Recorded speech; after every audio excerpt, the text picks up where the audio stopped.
I think that the recruiting conversation is an important one that a lot of firms struggle with as it relates to when do you make that next hire. 'Cause the worst thing that could happen is you get overwhelmed with work, you don't get back to people, now your reputation starts to suffer. Stay in front of that and then ramp up time. So there's a lot to consider as it relates to this decision. Welcome back to the Sterling Family Law Show. I'm one of your co-hosts, Tyler Dolph. I'm also the CEO of our family law only focused marketing agency called Rocket Clicks. We have Jeff Hughes, who is my co-host and the co-founder of Sterling Family Law with us today. And we're continuing our series with Tom Harden. If you didn't know, we have followed Tom every single month since his inception of building his very own family law firm. And today we are reviewing April 2026. Tom, give us the high-level overview on how April went for your firm. Sure. Thanks for having me back, Tyler and Jeff. April was another great month, following up from March, where we had our first $50,000 month. And April essentially had another $50,000 month. Came up just shy at about $49,000 and change. So another great month in terms of billable work. We had 9 new hires, which is another good month. And again, they're busy clients. So we have a lot of high activity cases going on right now. Expenses, kind of stay the same each month at around $23,000. Didn't really run much in the way of Google ads. I think I had it on for a couple days and then wound up shutting it off. Still having those message lead issues. So yeah, profit around $26,000 profit for the month of April, which I'm quite happy with. It's huge. Congrats. Yeah, 2 months in a row like that. Let's keep it going. I know. It's what I'm hoping for. I'm hoping the summer doesn't slow down too much. Good. For those of you who are new to the podcast, Tom actually has been posting his financial numbers and his other metrics going back to the day that he started the firm. So if you want to see a long history of up and to the right, or you just want to model kind of like your own family law practice and starting it, Tom has been real generous in being candid about what's going on within his business. So it's a good place to go. So that you can find is at jsterlinghughes.com. That's my personal website. And you can just follow the links there and track Tom. He posts those every month there. So thank you, Tom, for doing that. Yeah, of course. And again, I'm sorry I've been so bad with my lead tracking. It's it's just so hard. It's everybody's bane. It's just part of it. Attribution's really hard. Yeah, it's just a hard thing to track, especially just so many. I don't know about you guys, just so many spam calls. So many, like, oh, I got 6 calls today. Wait, 4 of them were spam calls. It's frustrating. But that's another issue. So yeah, April was another great month. So I've considered starting to look for a second associate to join my firm. So I posted a job listing on Indeed, and kind of in a place where if the right person came along, I think I would hire them now. It's not like super urgent, so I felt like it was a good time to post it. I'm not doing any like sponsored job listings or anything like that. Just the standard Indeed post, and if someone wants to interview, I'll meet with them. If it's a great candidate, like I have with my first associate, if I could find another one of those, I'd probably jump on it right away because she's been awesome, and I'd love to have that. And the bigger issue, I know I've talked about this before, is having someone fill in on the other county. So a lot of times I wind up handling those cases, or if she does, it's an hour and a half each way for her. So it's kind of it's a waste of her time, but more, everyone's time, really, billable time and everything like that, for her to be driving that far to handle a 1 hour court conference. So if I can have one person in each county, I feel like I can really, really step back and breathe a little. So I have that job opening. If I was certain like numbers were going to stay like this, and I can do, $50,000 a month in top line without even running ads, I'd pull the trigger now. I'd probably be going more aggressively. I think, I'm posting that job listing. Again, right person comes along, I think I do it anyway. But if summer does stay slow, it's June 1st now. We're covering April, but we're filming this a little bit late. So if things stay busy through June and July, then, I might start pursuing that even more aggressively. One thing you're doing really well, Tom, as a law firm entrepreneur is you're balancing the practice, like you practicing law, dealing with clients, and spending meaningful time thinking about your business, planning around your business. And I know it's your dream just to get out of all the practice and just run the business side of it. So it's fun to watch you kind of figure out how to do that balance, because in the beginning you got to do everything. Now you're able to start thinking a little bit more about hiring your second associate inside a year and a half, which is really great. Yeah, I'm glad it seems that way from the outside, because from my perspective, I still feel like I'm running around crazy person. But I think that's Well, most every folks who start a entrepreneur, right? practice, they just stay practicing forever. That's why they stay solo, and that's great if that's what they want to do. But you've approached it from the beginning of you want to grow it and scale it. So it's fun to watch you Yeah, start to do that. my goal is to really hire great lawyers, and again, really fortunate with Christina. And if I can get another person like that covering Nassau County, I'd be, that would really give me a lot of room to step back, and I would feel like I would have more time to focus on the business then. Yeah. Tom, can you give us a little bit more insight into how you're thinking about hiring, timing along those lines? Like, what was the impetus for saying, okay, I think we should look at potentially my next hire? Yeah, honestly, the late April into early May were really busy. We were both drowning in work. Between, again, I'm still doing some patent work on a contract basis, and doing, trying to balance family law clients coming in, and Christina's balancing her clients and I'm balancing mine, and we kind of have some cases that we're both working on simultaneously. But it just got to a point where it seemed like we were busy and we were falling behind, and I either needed to, pump the brakes on signing new clients, which you never want to do as an entrepreneur, right? I guess there's a middle option where I leave my patent job, but we've talked about that. The reasons I'm not ready to do that just yet, or hire a second person. And either one of those options is going to have to happen if things stay this busy for another month or two. Whatever, 2 or 3 months, then one of those is going to have to happen, because we've signed 30 clients in the last 3 months, which is busy. I know for a firm your size that probably sounds like nothing, but for my firm that's big. And again, we're busy cases. We have 5 trials this summer. I think one of them just got moved, so we're down to 4, but that other one's in September, so still kind of summerish. So it's busy. Even if it's not a super high volume of clients, there's a lot of work. One client that has a lot of issues going on with a trial scheduled in August is the same amount of signing 5 other clients that are uncontested or lightly contested, in terms of the amount of work to be done and the revenue coming from that client. So, have you given any consideration to turning your ads back on and ramping that part of it up? Yeah, so funny, actually. I just did that today. Still having that issue with the message leads. I don't know. It's such a give and take, and it doesn't seem like there's any answer to it other than just deal with it. So right now I have the message leads off, and just as a refresher in case someone didn't listen last time. So there's an option for Google, in Google Ads. Traditionally, you turned your ad on, and it was for phone calls, right? So people saw your ad, they clicked on it, and they called, and your intake team, which is still mostly me, spoke to that person on the phone. Now Google has these message leads. I don't know how new it is, but where the person just texts you or emails you, and I just find that those leads you tend to get so many more tire kickers or just people fishing around for information, even people not looking for an attorney.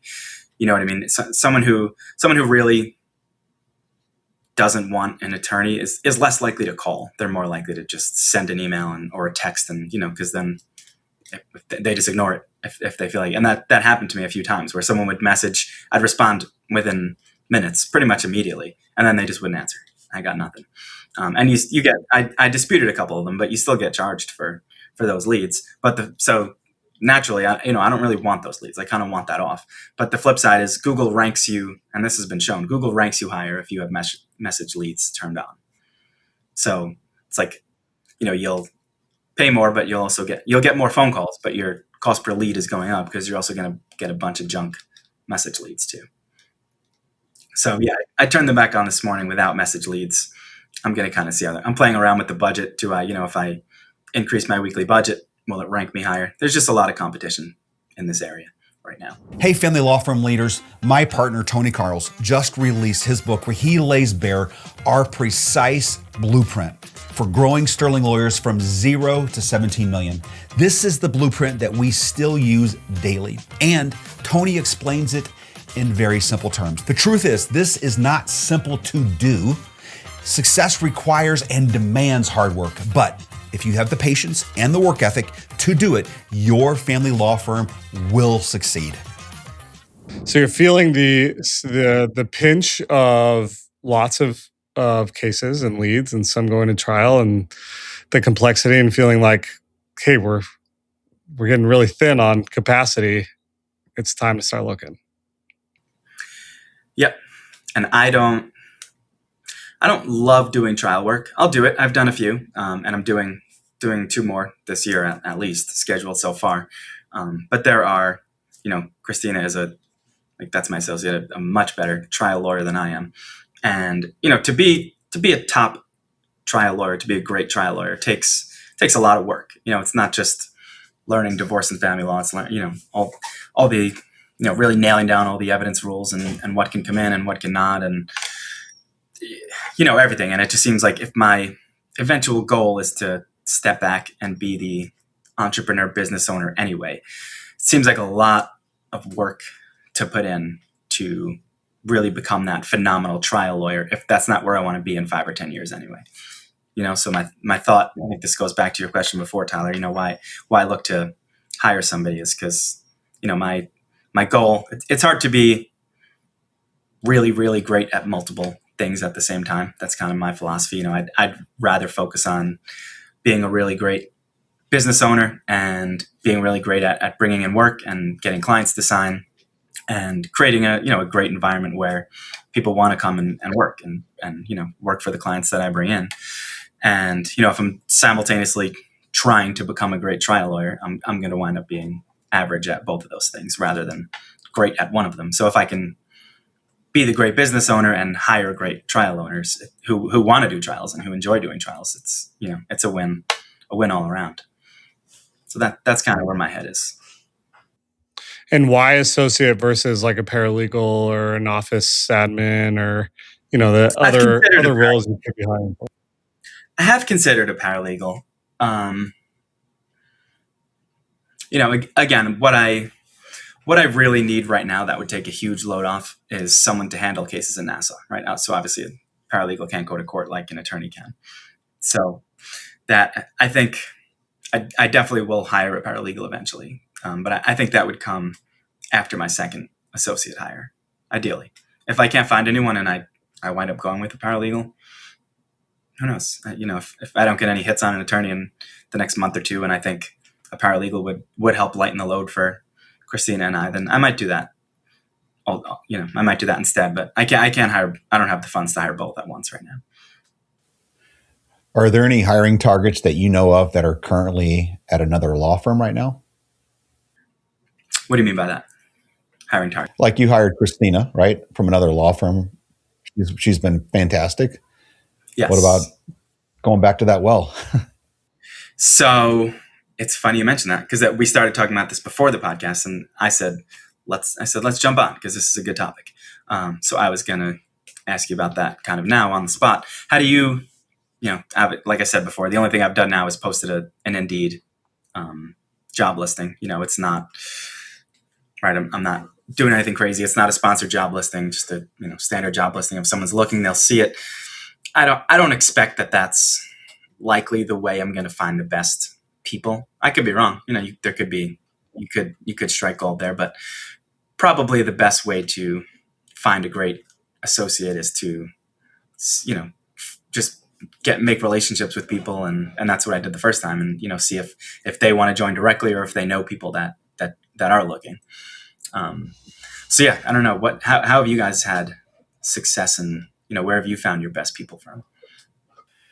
Well, both of our current managing partners I got from LinkedIn. I just direct email on LinkedIn, a direct message on LinkedIn, ended up meeting them both, and we've hired them both. So those were incredible hires. I mean, game changers historically in our firm.